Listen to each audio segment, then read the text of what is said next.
Good afternoon, good evening, wherever you are. I just like Bobbi Jo's line at the very, very beginning. So this is Sheena Cantor and Bobbi Jo, and we're just literally here, two coaches having a chat, and we're sharing you in our chats things that day to day, just having these little conversations or just planting little seeds. And then one day it just literally grows into something all of a sudden. So I don't get it just up here, I get it in my heart. But and that's whenever you start to embody the information rather than just knowing the information. We're all great knowers, but we're not very good at doing. So that knowing doing gap. So today, what I thought we could talk about, it came to me last night, and it was about stop listening and start hearing.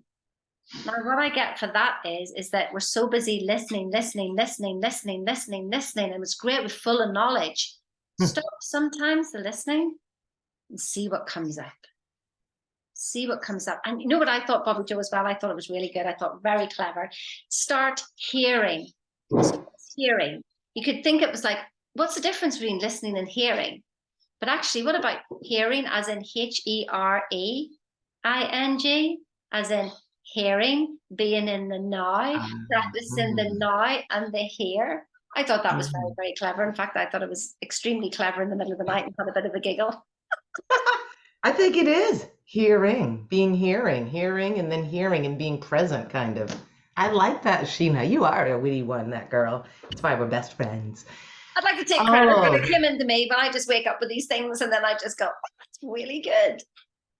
now I'm the opposite. She downloads all night long and writes books. I'm like, what? I had a dream? All right. Yes, trying. She just threw this on me. And let's see. Being in the present. You like being in the present, learning I to am be in the here and present. I plan for the future a lot. I don't think about the past too much, but I plan for the future because I like to travel and like to, like when Sheena came here this summer for a whole month. It's like you have to plan. Who we going to Cape Cod? We're boating over to the Martha's Vineyard. We're gonna go rafting. We got to get the camp spot. We got to do this. All sorts of great things. But let me drop into this for a moment. Yes. And to really hear, I find that like, back the old Bobbi Jo 20, 30 years ago, I probably annoyed the heck out of myself. But, and I'd listen to people. I was too busy trying to think of my answer and tell them and outdo them. And I didn't mean to. I was just so excited about my adventures and my thing. And, oh, I did, and then I realized you don't need to outdo anyone and to be really present. And that's what that grandmother's gathering that I went to for 4 days, a couple weekends ago. It's nothing to do with grandmothers. It has to do with the Native American Indians here in the United States, and that you sit in small circle and you have talking pieces, and you just speak your truth to these answers. We did work on shadow work, and it's no one is there listening to you to heal you or fix you or change you. They're just honoring you where you're at as you speak intellectually, not just going diarrhea of the mouth, but you really come from a place of your heart, like we're talking about, and you're just speaking authentically your truth. In that way, you're processing it too. And then after, nobody speaks to you about that. Like you don't go up after lunch and be like, wow, that was a big story you told. Because we're just really honoring other women and where they are and what their journey is and letting them speak their truth for what that's true for them. And that's an art.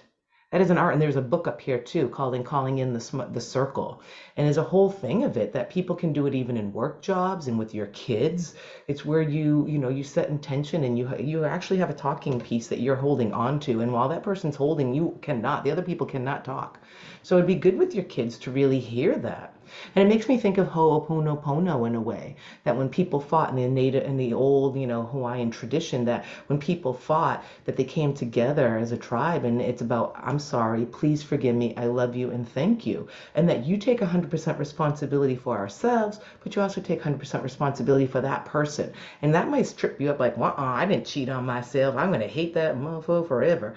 But, it's like taking responsibility for who you are and what you are. So really listening to your own truths without, that's not me, but just going in. You're knowing you're beautiful the way you are. That's what we coach here. That's what happens. We're out looking, trying to, oh, I got to do this. I got to do this. I got to wear this, right? We're trying to heal, fix, or change ourselves, and there's nothing to. But just drop into our heart and know we're perfect. The heart has its own neurons, like 40,000 neurons. It has its own identity here and its own heart and its own brain. Just need to drop those 18 inches. We've heard that before, and I'll be done. But drop out of the logic in the head, the fear, and drop into your heart. And a lot of times in my meditation, I'll say that, like close your eyes, and I'll say, put your hand over your heart. And it's acknowledging that. And that's where your truth is, right here. That's all I've got today. There you go. You see, you tend to listen with your head, but you hear with your heart.